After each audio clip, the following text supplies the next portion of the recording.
parfois, on a l'impression que les gens se disputent à longueur de journée. Heureusement, cela ne débouche pas toujours sur des affrontements physiques. Les Belges négocient beaucoup. C'est dans notre culture et nous n'avons pas le choix, étant donné les différentes communautés de notre pays.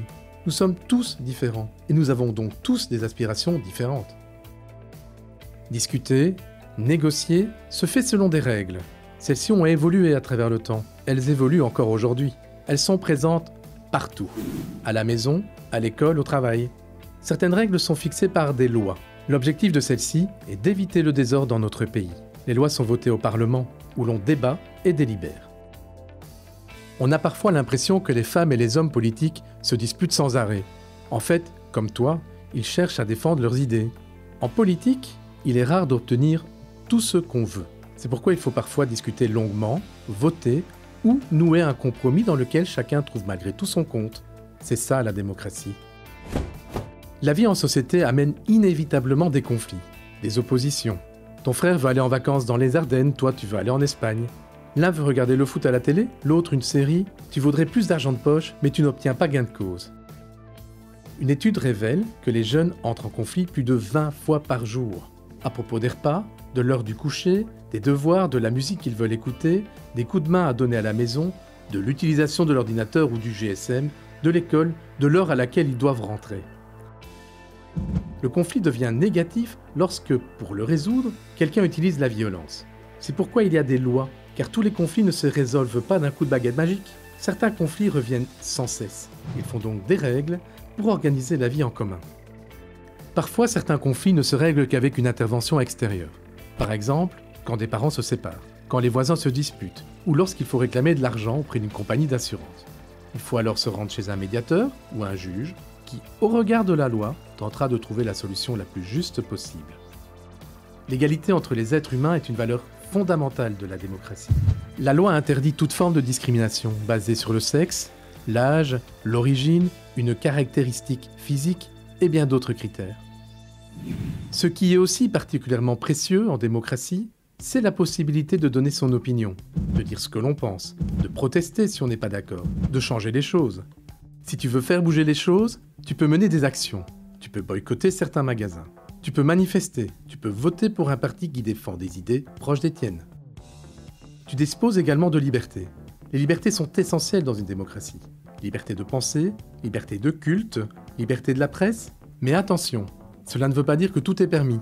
Tu ne peux pas marcher nu dans la rue, tu ne peux pas inciter à la haine, tu ne peux pas discriminer. Il y a aussi des limites quand on se moque des gens. Certains humoristes jouent avec les limites de ce qu'on peut dire et ne pas dire sur les autres. Il y a d'autres restrictions encore. Tu ne peux pas utiliser la violence pour défendre tes idées. C'est tout l'art de la démocratie de régler les conflits de manière non violente. Dans une démocratie, la confiance est importante. Pour pouvoir discuter et se mettre d'accord, il faut se faire confiance. Dans un environnement de méfiance et de préjugés, la démocratie ne fonctionne pas bien. Tout le monde doit se respecter. Tu respectes les autres, même si tu n'es pas d'accord avec eux. En échange, tu reçois toi aussi le respect. Tu vas bientôt entrer dans la fabrique de la démocratie. Tu vas recevoir un crayon et un carnet de route personnel. À l'aide des machines de la fabrique, essaye de répondre aux questions du carnet de route et inscris-y tes réponses. N'oublie pas de le compléter. C'est très important pour la suite. Chaque borne est numérotée. Les questions de ton carnet sont elles aussi numérotées. Et ces numéros sont entourés de couleurs différentes, noir, gris et blanc. Tu ne dois pas t'arrêter à toutes les bornes, sinon la visite durerait trop longtemps. Il existe 3 parcours différents. Tu suis le parcours A, tu t'arrêtes à toutes les bornes dont le numéro est entouré d'un carré sur ton carnet. Tu suis le parcours B, tu t'arrêtes à toutes les bornes, sauf celle dont le numéro est entouré de blanc sur ton carnet.